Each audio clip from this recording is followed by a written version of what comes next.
Hello, good morning, children. This is MD Ramzan Mate. Today I'm going to teach 9th class English. That it is from the 4th unit of a lesson. Children, before going to this lesson, I like to say a few words. That is 4th unit of a lesson and 5th unit of lessons from this textbook. I repeat that 4th unit of lesson and 5th unit of lessons. These two units are given to you. What for these are given? These are given for you project based and activity based. I think you understood that. Project based and activity based. Given these two units are given to you, project based and what do you call that? Activity based. So from these two units of lessons, in summative examination or internal exams, those are formative examinations. No questions are asked and nothing will be asked from these two units of lessons. As per the Telangana state government has given recently, the project work syllabus is given to you. That may be for the 30 marks or some other. It is not cleared till today. But these two units are not at all removed from your lessons. You have to keep in your mind that it is two units are not removed from the syllabus, but 4th and 5th units are given for the project or activity based purpose given to you. Even though I am coming to you the 4th unit of lesson just for introduction. In one class I am going to complete, because you must have the knowledge of this lesson, 4th unit A and 4th unit B and C also, but we have to read it out and simply to understand this I'm going to that. 4th unit, what is the title given to you? Environment given to you. Environment. This environment is related to, one is a speech, a reading, what is man without beasts, the beasts. Second one, the river. Third one, can't climb trees anymore. These three lessons are related to the environment. So based on the environment situation and the circumstances in the world, not only in our country, total overall the world, there are so many problems human being is going to face regarding this environment. So to protect this environment, face sheet one picture is given to you. I think you can see that. And before that page, one picture is given, beautiful picture. So good environment given to you, which gives the boost to the human being. And the second picture which is given to you, this is the forest. I think that you know, in the forest animals are that they are going to perish. Perish means destroy. So they are going to be killed. So environment situation is given to you. And regarding this environment, first lesson is what is a man without the beasts. So this is a picture that it tells you that animals those are going to perish. Perish means destroy or being killed. So nowadays the environment, total environment is going to spoil and it is going to be destroyed. Forest and green forest, green grasslands, that all totally going to be destroyed. So regarding this, a wonderful speech is given to you as a lesson. What is man without the beasts? This lesson is nothing but a speech for you in discourses, that it gives you a speech. A speech also a discourse for you. So this speech it was given by the leader of what we call it Divinish and the other Pacific northern tribes and the city of Seattle name that it is, city name that it is, Washington bears his name, person name also Seattle only, his name. In 1854, Chief Seattle reluctantly, unwillingly, he agreed to sell tribal lands to the United States government. This is the flashback of this lesson, children. First of all, you have to understand, Chief Seattle, he gave the speech, the leader of that Seattle, that tribes, the people, they are unwilling to sell their land to the what do you call it, US government. So in 1854 he gave a wonderful speech before going to agree and before going to sell the land of that people, tribal people. So how they are attached with this land, that forest, how they show the affection of that their animals in the forest. Not only animals, trees, rivers and some other birds, those are good beautiful nature which the forest has. They are unwilling, reluctantly they sold the land to the United States government. Before going to sell this land, he gave the speech to the Americans. So in the history of the world, this speech was recorded and it was written like this here. So it was a wonderful speech in my opinion. That it is the authenticity of the speech has been challenged. Most agree that it contains the substance and perspective of Chief Seattle's attitude towards nature and the white race. So white race means the people, those are civilized people, and cultured people, white people, they are called in America, and tribal people. These are savage people. Savage people means uncivilized people, uneducated, uncivilized people. These are primitive people. So between these two races, civilized race, that are the white people, and tribal people, between these two people. So there was a lot of difference, and Chief Settle was going to give the speech. So once again, let me remind you, this is the lesson not for the summative examination purpose. This is the lesson only for activity and based purpose. So that I'm going to give you how the speech it is. Let me read it out. All of you get the book and see that as I'm reading. We ready? What is man without the beasts? People choose different ways to protect the environment. Here is a speech delivered by a Red Indian Chief Settle more than a century ago to save his land. So to save his land, the Chief Settle, Red Indians or there in America, and that their leader, Chief Settle, he gave the speech.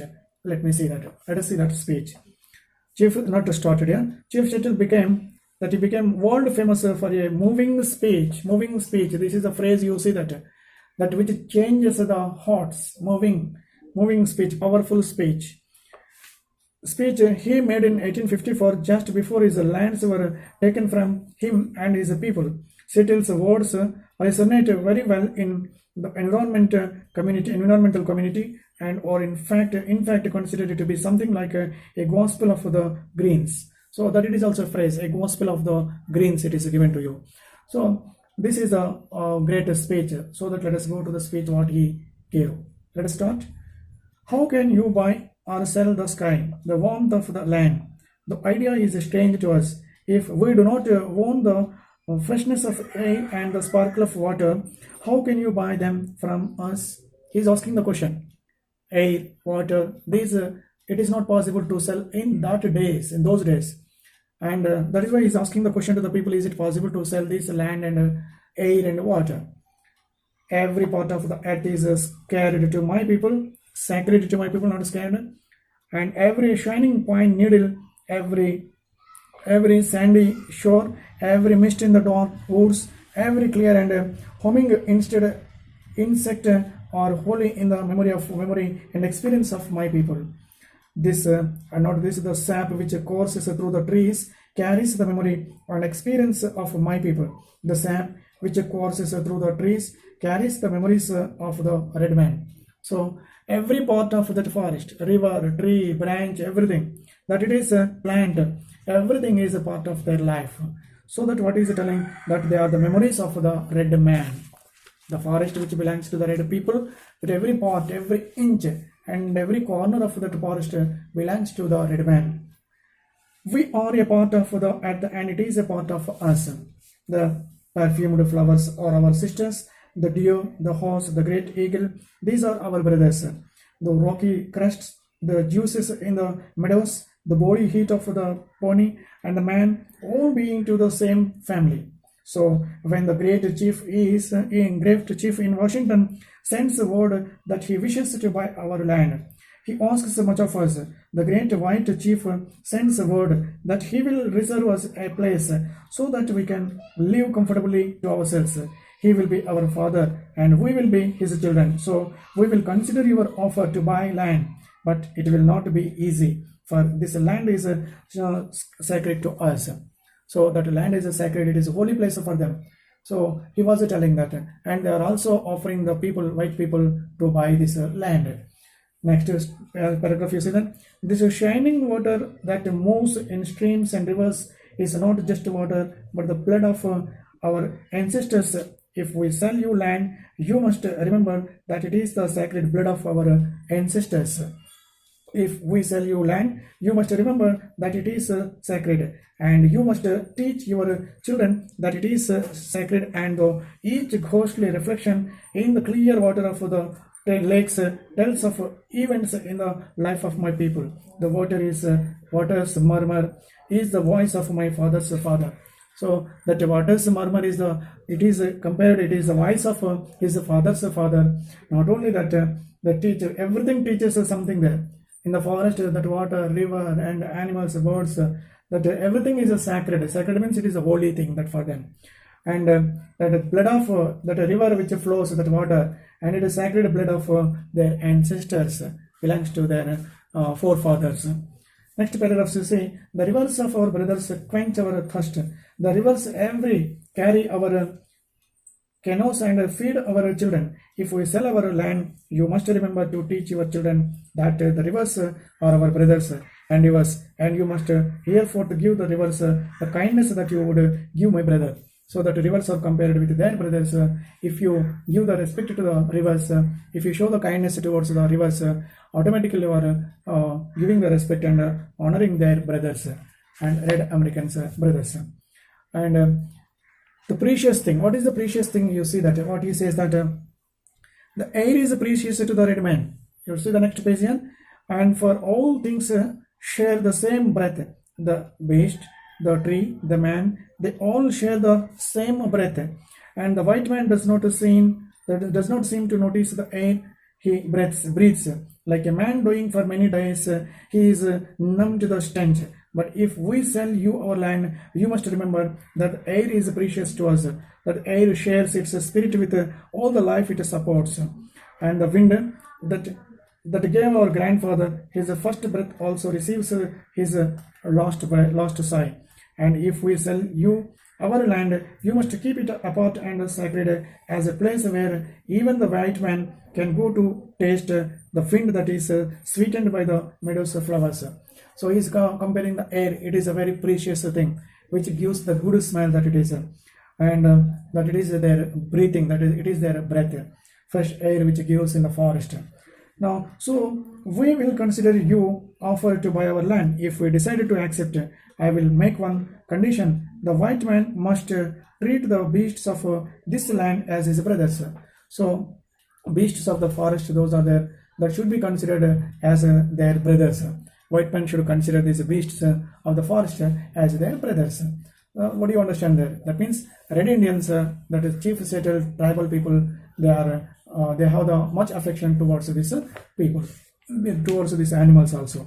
So this is a precious thing. And let me see one paragraph here. We are going to see that paragraph. I am a savage and do not understand any other way. I have seen thousands of rotting buffaloes on the practice on the prairie. Prairie is the grassland in America. Prairie, one word came, that prairie. And left by the white man who shot them from a passing train. I am a savage. Savage means uncivilized, primitive, not cultured. Savage, and do not understand how the smoking iron horse can be made more important than the buffalo that you kill only to stay alive. So next you say that what is man without the beasts? If all the beasts were gone, man would die from a great loneliness of the spirit. For whatever happens to the beasts soon happens to man. All things are connected. So what he says here, whatever the things happen to the beasts, the animals in the forest, that same thing will happen to the mankind. That means that we have to protect the beasts and animals in the forest. Automatically we will survive. Human being will survive in this society or in the world.